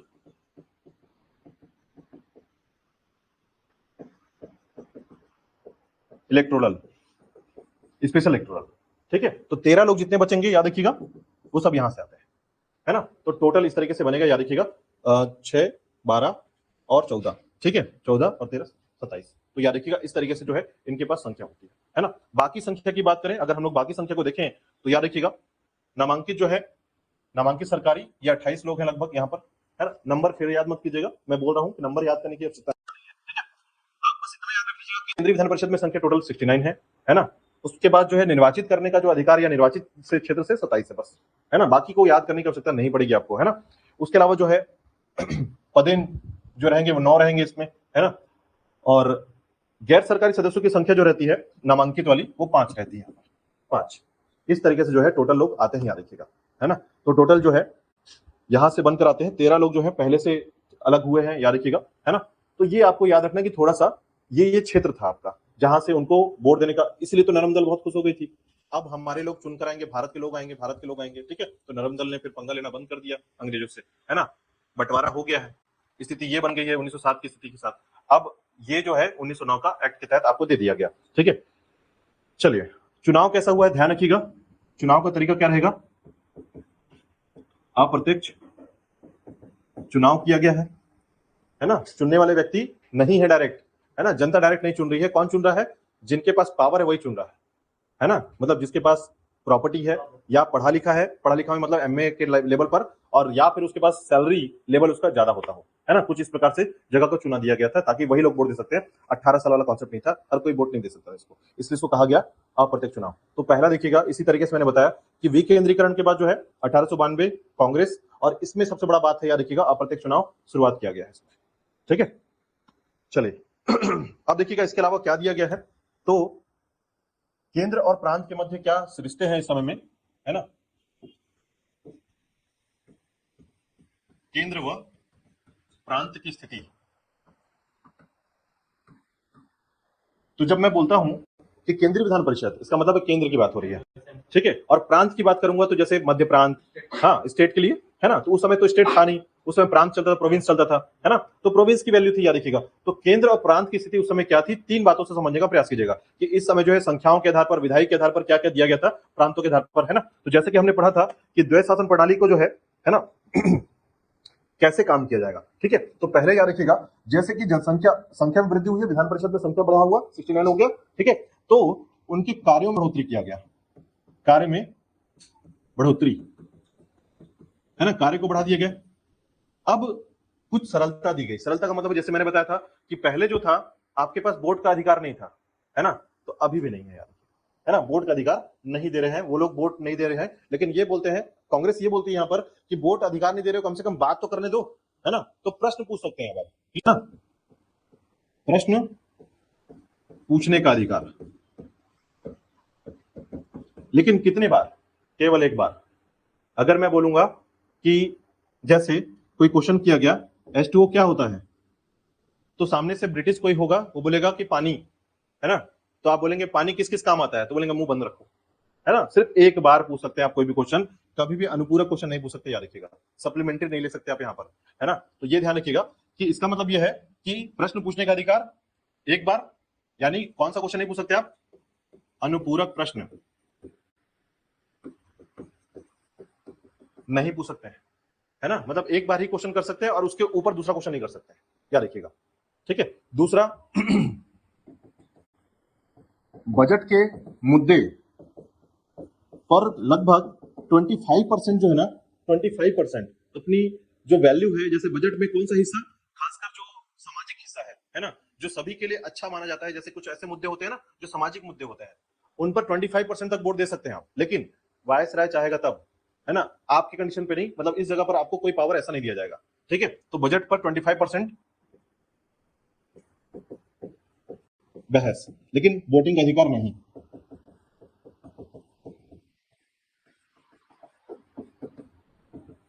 ये प्रांत और केंद्र की स्थिति थी इस समय, याद रखिएगा, है ना? तो प्रशासन में जो है पूरक प्रश्न पूछने और चर्चा करने पर जो है ना? अच्छा, बजट में ये 25% क्या है एक्चुअल में? एक्चुअल में ये है ना संकल्प लेना, याद रखिएगा। संकल्प समझते हैं क्या होता है?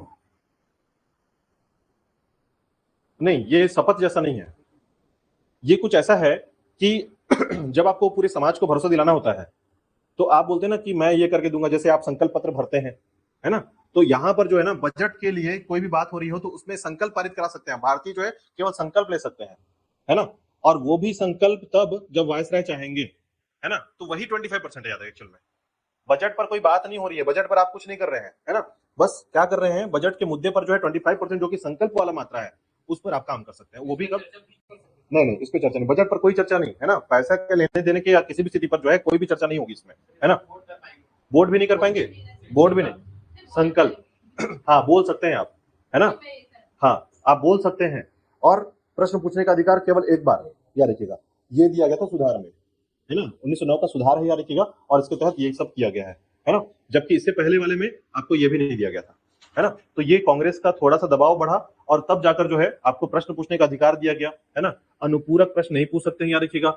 उसके बाद जो है बजट पर संकल्प पारित करवा सकते हैं, लेकिन वायसराय चाहेगा तब। और तीसरा, वोटिंग का अधिकार अभी तक नहीं है भारतीयों को, याद रखिएगा, ठीक है? तो ये था 1909 का एक फ्रेम, है ना? अब इसके बाद आता है लोकहित मुद्दे, है ना? इसको भी याद रख लीजिए, लोकहित मुद्दे पर बोलने का अधिकार। और ये ध्यान रखिएगा, वायसराय चाहेंगे तभी होगा ऐसा, है ना? वायसराय चाहेंगे तभी होगा ऐसा, याद रखिएगा। इस कांग्रेस थी नहीं, इसके अंदर कांग्रेस नहीं है, ठीक है? कांग्रेस तो बाहर रहती है ना? इसके अंदर कांग्रेस नहीं है, याद रखिएगा। ये कार्यपालिका है, यानी कि ये जो सिस्टम है ये पूरा सरकार है। सरकार में भारतीयों को शामिल किया गया है अप्रत्यक्ष रूप से। उनको शामिल करने के बाद उनको जो जो पत्र दिया गया, जो पावर दिया गया, उनके बारे में है कि उनको क्या करने का पावर है, ठीक है? तो 1909 में जो है, देखिए मैं आपको एक बात समझाता हूं कि अगर आप डायरेक्टली भारतीय को उस समय दे देते, डायरेक्ट देते, तो अंग्रेज को खा जाते भारतीय। ये भी बात सच है, धीरे धीरे अंग्रेजों का काम खत्म हो जाता, है ना? तो अंग्रेज ये बात जानते हैं कि हम क्या क्या दे सकते हैं उसको। जैसे एग्जाम्पल समझिए कि दो भाई हैं, एक छोटा भाई एक बड़ा भाई। बड़ा भाई जो है ना, छोटा भाई को देखिए, क्योंकि अंग्रेज और भारतीय यहाँ पर दुश्मन के तौर पर है, मैं भाई का एग्जाम्पल ले रहा हूं तो थोड़ा सा आप उसको थोड़ा समझ लीजिएगा, है ना? तो अब देखिए, भारतीय यहाँ पर दुश्मन है अंग्रेजों के, है ना? और अंग्रेज दुश्मन है भारतीयों के। लेकिन फिर भी प्रसाद, अब यहाँ पर हो क्या रहा है, यहाँ पर इस बात को समझिएगा।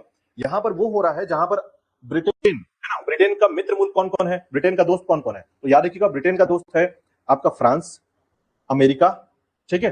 तो इसके आसपास के जो लोग हैं ना, वो ब्रिटेन के दोस्त हैं। और दुश्मन कौन है? जर्मनी, है ना? जर्मनी दुश्मन है ब्रिटेन का, है ना? इसके बाद जापान दुश्मन है अभी ब्रिटेन का, है ना? ये सब दोस्त अभी दुश्मन है, ठीक? तो हो क्या रहा है, ब्रिटेन जितने भी जगह पर अपना उपनिवेशक राज्य बना के बैठा हुआ है, इसके पर दबाव बढ़ेगा कि वहां के लोगों के साथ ये गलत कर रहा है ना? तो गलत कर रहा है तो बाकी देशों का दबाव आएगा।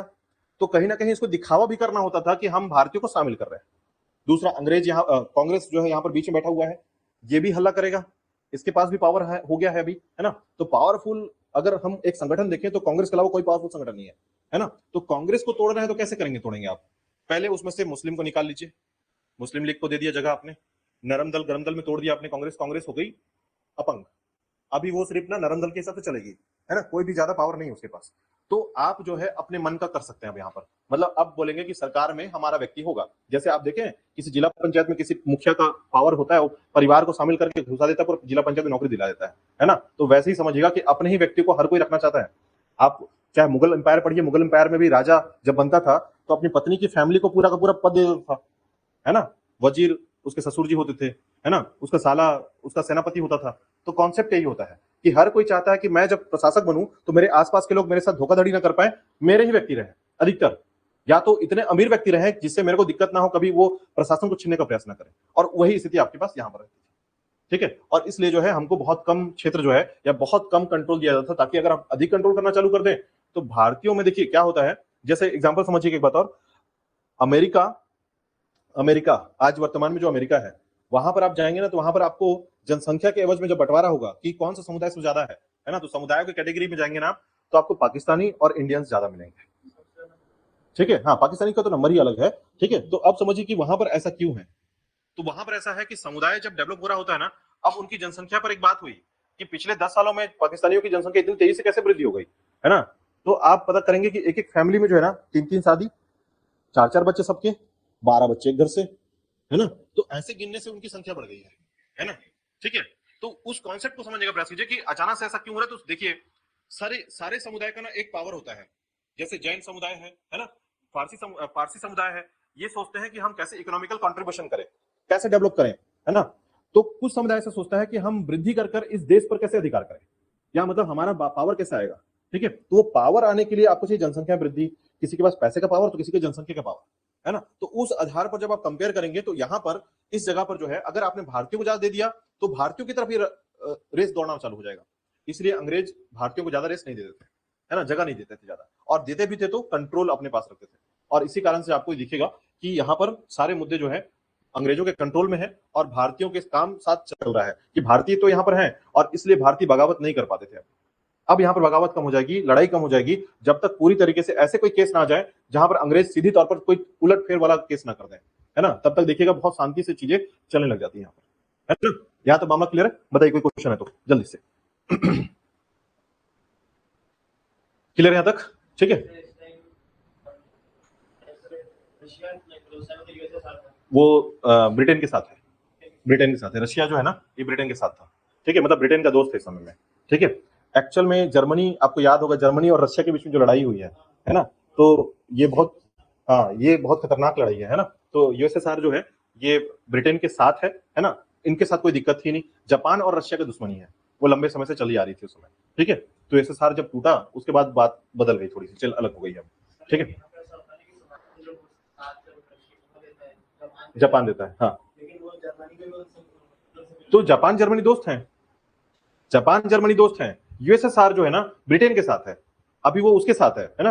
मतलब देखिए समय के साथ हम बदलाव करते हैं, है ना। तो वैसे जो है ना एक्चुअली अभी आपको याद रखना मुसोलिनी वाला टाइम है ना। उसके बाद जो है आपका मुसोलिनी का जो टाइम है और प्लस हिटलर का टाइम है, ये है ना जर्मनी वाला। तो ये जो टाइम लाइन है ना ये है पहला विश्व युद्ध का टाइम लाइन, अभी मैं डिस्कस करूंगा इसके बारे में, ठीक है, क्योंकि उसका असर भी भारत पे पड़ेगा अभी, ठीक है। हाँ ये टाइम लाइन जो थोड़ा सा खतरनाक हो जाता है इस समय जो है ना, एक्चुअली पॉलिसी बहुत चेंज करते हैं उस समय पे, ठीक है। अभी आगे बढ़ेंगे इसमें, जो फ्रांस के साथ जो है ना जो कांड हुआ है, फ्रांस को पूरी तरीके से समझिए, फ्रांस को जो है ना पूरा का पूरा तबाह कर दिया था, है ना। मतलब जर्मनी ने पूरा फ्रांस खा लिया था एक टाइम पर, है ना। मतलब स्थिति ये खराब हो गई थी, पूरी स्थिति कितना खराब हो गई थी कि फ्रांस पूरा खत्म हो चुका था, है ना। अब बात आई कि भारत को सपोर्ट के लिए मांगना चालू किया गया, है ना, भारत को सपोर्ट किसी तरीके से मिल जाए या कुछ ऐसा हो जाए। तो प्रथम विश्व युद्ध का जो टाइमलाइन है उसी टाइमलाइन को देखते हुए जो है ना हमारे पास देखिए कीवर्ड याद रखिएगा और कॉन्सेप्ट याद रखिएगा, तो आपको पृष्ठभूमि याद करते हुए चीजें याद हो जाएंगी, जल्दी याद आएंगी, ठीक है। इस टाइमलाइन पे जो है 1909 के टाइमलाइन पर आपको बंगाल विभाजन से लेकर वो सारी घटना याद रखनी, अपने आप मुस्लिम लीग की स्थापना और वो सारी चीजें याद आ जाएंगी, ठीक है। लेकिन जैसे ही आप 1919 के एक्ट पे पहुंचेंगे, है ना, चेम्सफोर्ड सुधार जिसे कहते हैं, मार्टेग्यू चेम्सफोर्ड सुधार, ठीक है। तो मार्टेग्यू चेम्सफोर्ड सुधार के समय जो है क्या घटना है, तो इसका असर है पहला विश्व युद्ध का असर, है ना। मतलब यहाँ पर पहला विश्व युद्ध है जो 1914 में स्टार्ट हो रहा है, ठीक है। लेकिन उससे पहले की घटना को याद रखिएगा। यहाँ पर थोड़ा सा मैं आपको बताता हूं कि सबसे पहले जो 1919 का मार्टिंग्यू चेम्सफोर्ड जब आता है ना, तो इस टाइमलाइन पर आप याद रखिएगा कि सबसे पहले जो है 1911 में बंगाल विभाजन को बंद कर देते हैं, है ना, मतलब रद्द कर देते हैं। मतलब आप ये कह सकते हैं कि 1905 में चालू हुआ जो बंगाल विभाजन था उसको फिर से वैसे ही एज इट इज कर दिया जाता है 1911 में। हाँ, और यहीं पर 1911 में आपका दिल्ली दरबार बैठता है ना, वो सारा चीज यहां पर होता है ना। तो उसी के बाद जो है ना धीरे धीरे जो सरकता हुआ चीज है, जैसे अगर इसकी शुरुआत बोले कि क्या क्या हुआ था, उसके आधार पर बस आपको बंगाल विभाजन का कॉन्सेप्ट याद रखना कि बंगाल विभाजन को जो है एक क्वेश्चन में पूछा था, याद रखिएगा, है ना, ये हार्डिंग का टाइम है ना, हार्डिंग के टाइम पर ये सारी घटनाएं हो रही हैं और यहाँ पर दिल्ली दरबार भी बैठने जा रहा है ना, और इस समय जो है कुछ बम कांड भी होते हैं, है ना, लेकिन इतिहास वाली बात नहीं करेंगे अभी फिलहाल। अभी ये बस ध्यान रखिएगा 1911 का बंगाल विभाजन रद्द किया गया, 1905 में जो हुआ था बंगाल विभाजन उसको 1911 में रद्द किया गया, ठीक है। हाँ, इसी दिल्ली दरबार तो यही है ना, दिल्ली दरबार का मतलब यही कि दिल्ली राजधानी बन रही है, लेकिन उससे पहले जो है ना एक दिन की राजधानी बनती है आपकी, वो ध्यान रखिएगा। नहीं नहीं, वो तो राजधानी पहले से है, इलाहाबाद, याद रखिएगा। एक दिन की राजधानी, भारत की राजधानी जब पूछी जाती है ना, तो इलाहाबाद को एक दिन की राजधानी बनाई गई थी, है ना। तो ये उस घटना के साथ जुड़ा हुआ है, 1911 की घटना के साथ जुड़ा हुआ है, ठीक है। चलिए आज के लिए इतना ही करेंगे। वैसे इतिहास का जो आपका टॉपिक है हम ओवर टाइम चलेंगे वरना फिर, ठीक है। तो याद रखिएगा आज का टॉपिक हम लोग यहीं पर करते हैं, और यहीं पर जो है ना मुस्लिम लीग जो है आपको याद रखना है कि आगा खां के नेतृत्व में हमने ऐसा किया था। लेकिन एक बात ध्यान रखिएगा, अभी इसी समय जो है ना 1912 में इटली और तुर्की की लड़ाई होती है ना, इटली और तुर्की का युद्ध हो जाएगा, है ना। तो ब्रिटेन किसका साथ देता है पता है आपको? इसी समय जो है इटली का साथ देने लग जाता है ब्रिटेन, है ना। और तुर्की में कौन रहते हैं? ऑटोनोमस एम्पायर के बारे में सुना है ना, तो इसका मतलब मुस्लिम है वहां पर। अब यहाँ के मुस्लिम, वहां के मुस्लिम, और जबकि ब्रिटेन किसका साथ दे रहा है? इटली का। तो यहाँ के जो मुस्लिम लीग है उसका मोह भंग हो जाता है ब्रिटेन के साथ। मोह भंग होना समझते हैं, है ना। विश्वास टूट जाता है कि यार ये तो हम सोच रहे थे कि ये कांग्रेस के साथ हम तो पंगा लिए थे और उसके बाद इसका साथ दे रहे थे कि अंग्रेजों का साथ दे रहे थे, ये अंग्रेज हम ही को मार रही है इधर से, ठीक है। तो उनका मोह भंग हो जाता है, ठीक है। मोह भंग होगा तो फिर क्या करेंगे, ये कांग्रेस में चल जाएगा फिर से वापस। तो मुस्लिम लीग और कांग्रेस अब एक साथ काम करना चालू कर देते हैं, इधर गरम दल नरम दल भी मिल जाएंगे आपस में, है ना। तो इन दोनों के मिलने पर जो है ना लखनऊ पैक्ट होता है। इसके बाद लखनऊ पैक्ट होगा तो उसमें कुछ बातें आएंगी सामने, और उस पैक्ट में जो है ना मुस्लिम लीग ने भी अपनी बातें रखी, कांग्रेस ने भी अपनी बातें रखी, और उस दोनों को अंग्रेजों को मनवाने का प्रयास किया जाएगा। अब अंग्रेज फिर 1919 में मानेंगे, इनका बात 1919 में फिर ये सारी बातें चलेंगी हमारे पास, ठीक है। तो घटनाओं के साथ पृष्ठभूमि को समझते हुए फिर अब इसके कॉन्सेप्ट को चलिएगा, जल्दी याद होगा चीजें, ठीक है। चलिए